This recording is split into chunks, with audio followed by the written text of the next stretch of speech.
The Senate is one of the two houses that, together with the House of Representatives, make up our bicameral Congress or lawmaking branch. The United States Senate is the smaller of our two houses of Congress, with only 100 members. Despite being outnumbered by the House of Representatives by more than a 4-to-1 margin, the United States Senate still shares power with the United States House of Representatives. In fact, the United States Senate is actually considered the more prestigious of the two houses. If you are a senator as compared to a member of the U.S. House of Representatives, you have a little bit more shine coming off you. You walk around with your chest puffed out a little more. Any guesses, with your limited knowledge, of course, as to why this would be the case?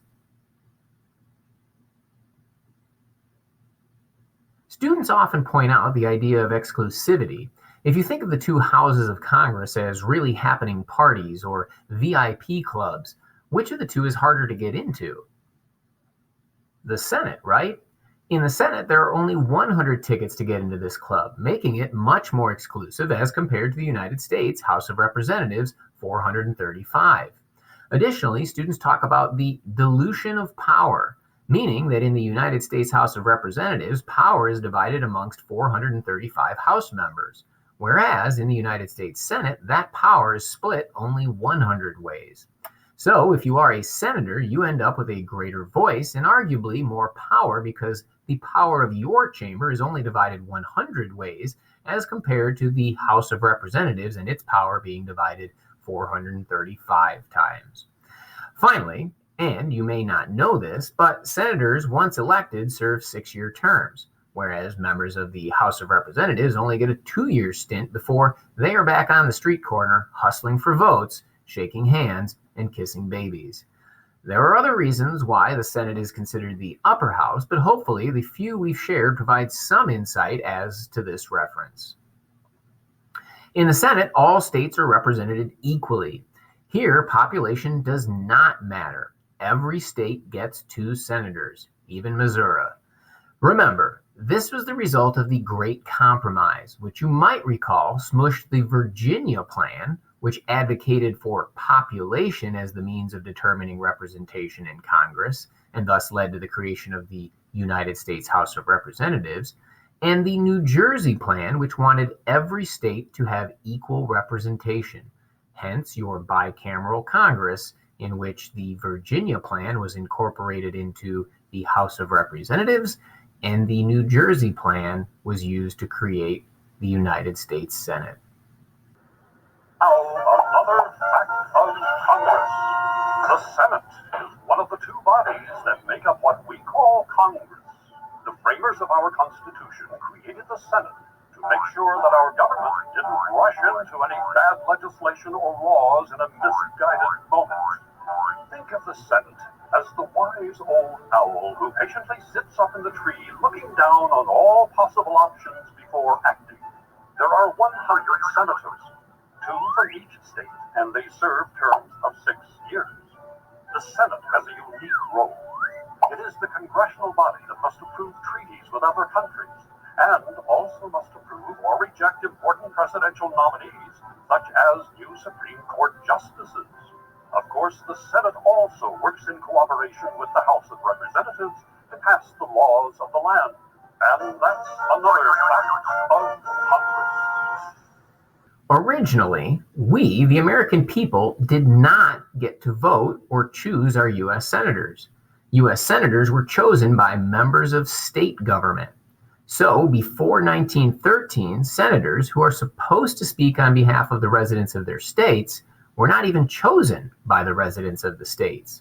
Instead, they were chosen by state lawmakers, in just another example of how little faith was put in the average American by the old dead white guys, otherwise known as our founding fathers. However, by 1913, there was enough popular support to push Congress and the states to change or amend the Constitution to allow the residents of the states to elect their own U.S. senators. And so, with the ratification of the 17th Amendment in 1913, the American people were given the right to elect their own U.S. senators, and that has remained the case to this present day.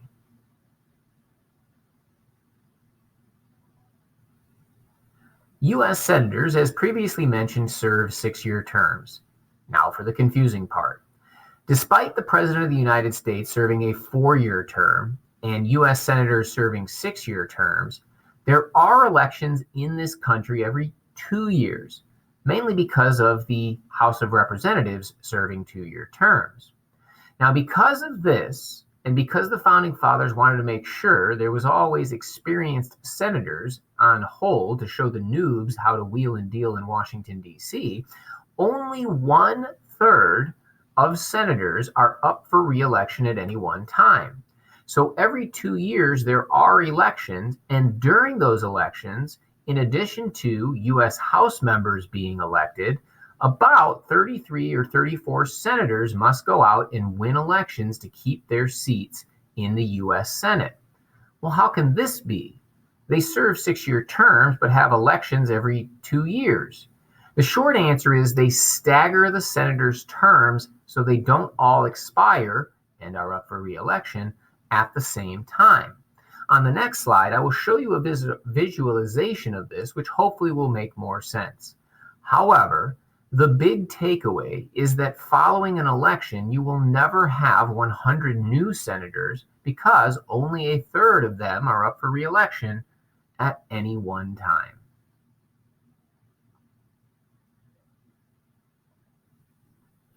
So, in order to make sure there are always wise old owls or alligators in the swamp, pick your analogy, in order to have experience within the Senate, the use of senatorial classes and staggered terms is used.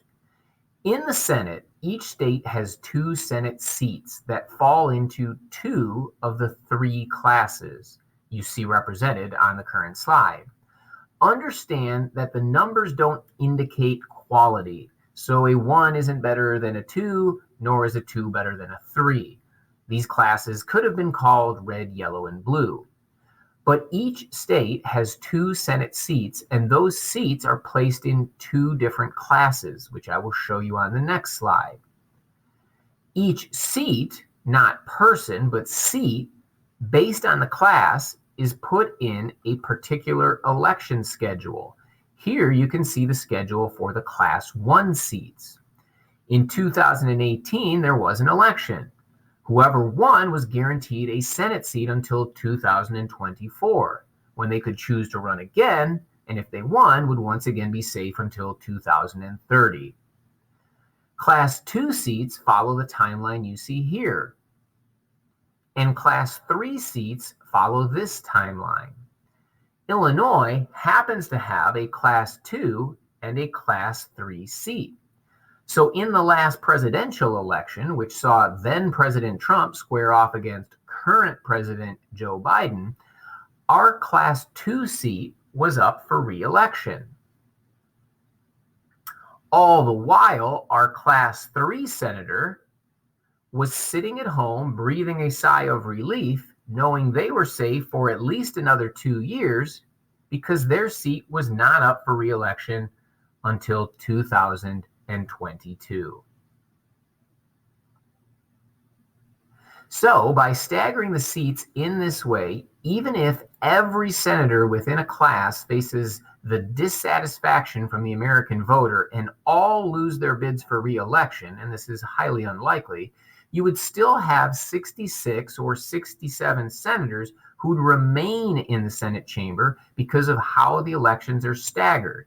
And those 66 or 67 senators, depending on the year, would be there to show the noobs the ropes. The biggest takeaway for you as you prepare for government-related tests is that you will never have 100 new senators following an election.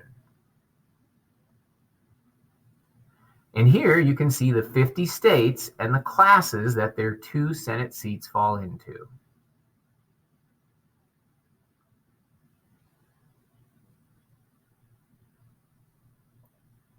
There are 3 qualifications for being a U.S. Senator, the first of which is to be 30 years of age.